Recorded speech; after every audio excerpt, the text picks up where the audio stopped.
ಬನ್ನೂರಿನಲ್ಲಿ ಸರ್ಕಾರಿ ಮೆಡಿಕಲ್ ಕಾಲೇಜಿಗೆ ಮೀಸಲಿಟ್ಟ ಜಾಗದಲ್ಲಿ ಸೀ ಫುಡ್ ಪಾರ್ಕ್ ನಿರ್ಮಾಣ ಕುರಿತಂತೆ ಸಾರ್ವಜನಿಕ ಆಕ್ಷೇಪ ಹಾಗೂ ಹೋರಾಟಗಳು ಪಕ್ಷಾತೀತ ಹೋರಾಟಗಳು ನಡೆದ ಹಿನ್ನೆಲೆಯಲ್ಲಿ ಅನ್ಯ ಉದ್ದೇಶಕ್ಕೆ ಬಳಸುವುದಿಲ್ಲ ಎಂದು ದಕ್ಷಿಣ ಕನ್ನಡ ಜಿಲ್ಲಾ ಉಸ್ತುವಾರಿ ಸಚಿವರ ಹೇಳಿಕೆ ಮಾಧ್ಯಮದಲ್ಲಿ ವರದಿಯಾಗಿತ್ತು. ಸರ್ಕಾರ ಮೆಡಿಕಲ್ ಕಾಲೇಜು ಸ್ಥಾಪನೆಗೆ ತಕ್ಷಣ ಕ್ರಮ ಕೈಗೊಳ್ಳಬೇಕು ಎಂದು ಆಮ್ ಆದ್ಮಿ ಪಕ್ಷದ ಸುಳ್ಯ ವಿಧಾನಸಭಾ ಕ್ಷೇತ್ರದ ಸಂಚಾಲಕ ರಾಜ್ಯ ಕಾರ್ಯಕಾರಿ ಸದಸ್ಯ ಅಶೋಕ್ ಎಡಮಲ ತಿಳಿಸಿದ್ದಾರೆ. ಅವರು ಪುತ್ತೂರಿನಲ್ಲಿ ಸುದ್ದಿಗೋಷ್ಠಿ ನಡೆಸಿ ಮಾತನಾಡಿ, ಈ ವಿಚಾರವನ್ನು ಆಮ್ ಆದ್ಮಿ ಪಾರ್ಟಿ ಗಂಭೀರವಾಗಿ ಪರಿಗಣಿಸಿದೆ.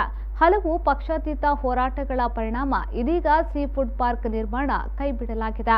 ಆದರೆ ಈ ಕುರಿತು ಉಸ್ತುವಾರಿ ಸಚಿವರು ಕೇವಲ ಹೇಳಿಕೆಗಳನ್ನಷ್ಟೇ ನೀಡಿದ್ದಾರೆ.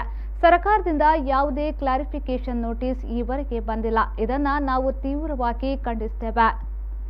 ಸೀ ಫುಡ್ ಪಾರ್ಕ್ ನಿರ್ಮಾಣಕ್ಕೆ ನಮ್ಮ ವಿರೋಧವಿಲ್ಲ. ಬೇರೆ ಜಾಗ ಹುಡುಕಿ ಅಲ್ಲಿ ನಿರ್ಮಿಸಲಿ ಎಂದ ಅವರು, ಸುಳ್ಯ, ಬಂಟ್ವಾಳ, ಬೆಳ್ತಂಗಡಿ, ಕಡಬ ಮುಂತಾದ ಗ್ರಾಮಾಂತರ ತಾಲೂಕು ಕೇಂದ್ರಗಳಿಂದ ಪುತ್ತೂರು 40 ಕಿಲೋಮೀಟರ್ ಆಸುಪಾಸಿನಲ್ಲಿದೆ.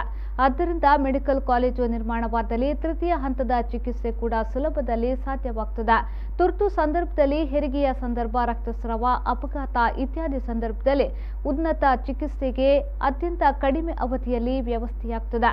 ಒಟ್ಟಾರೆಯಾಗಿ ಮೆಡಿಕಲ್ ಕಾಲೇಜಿಗೆ ಮೀಸಲಿಟ್ಟ ಜಾಗದಲ್ಲಿ ಕಾಲೇಜು ನಿರ್ಮಾಣವಾಗಬೇಕು ಎಂದು ಆಗ್ರಹಿಸಿದರು. ಡಿಸಿ ಅವರು ಕೂಡ ಬಹುಶಃ ಮನೆ ಕೊಟ್ಟವರ ಹೇಳಿಕೆ ನಾವು ಮಾಧ್ಯಮಗಳಲ್ಲಿ ಗಮನಿಸಿದ್ದೇವೆ.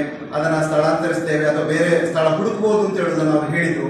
ಆದರೆ ಬೇರೆ ಸ್ಥಳ ಹುಡುಕಿದ್ದಾರೋ ಇಲ್ಲೋ ಅಂತ ಹೇಳುವುದು ಯಾವುದೇ ಮಾಧ್ಯಮಗಳಲ್ಲಿ ಅಥವಾ ಸಾರ್ವಜನಿಕವಾಗಿ ಇಷ್ಟವರೆಗೆ ವ್ಯಕ್ತಪಡಿಸಲಿಲ್ಲ. ಆದ್ದರಿಂದ ಆಮ್ ಆದ್ಮಿ ಪಾರ್ಟಿ ಇದನ್ನು ಗಂಭೀರವಾಗಿ ಪರಿಗಣಿಸಿದೆ ಮತ್ತು ಈ ನಿಟ್ಟಿನಲ್ಲಿ ನಡೆಯುವ ಎಲ್ಲ ಹೋರಾಟಕ್ಕೆ ಬೆಂಬಲ ಕೊಡುತ್ತದೆ. ಮತ್ತು ಅಲ್ಲಿ ಮುಖ್ಯವಾಗಿ ಸ್ಥಳ ಹೇಗೂ ನಿಗದಿಯಾಗಿದೆ, ಅಲ್ಲಿ ಮೆಡಿಕಲ್ ಕಾಲೇಜು ಆಗಲೇಬೇಕು ಅಂತ ಹೇಳುವುದು ಆಮ್ ಆದ್ಮಿ ಪಾರ್ಟಿಯ ಒತ್ತಾಯ ಆಗಿದೆ. ಸೊ ಈ ನಿಟ್ಟಿನಲ್ಲಿ ಗಂಭೀರವಾಗಿ ಸರ್ಕಾರ ಇದನ್ನು ಪರಿಗಣನೆ ಮಾಡಬೇಕು.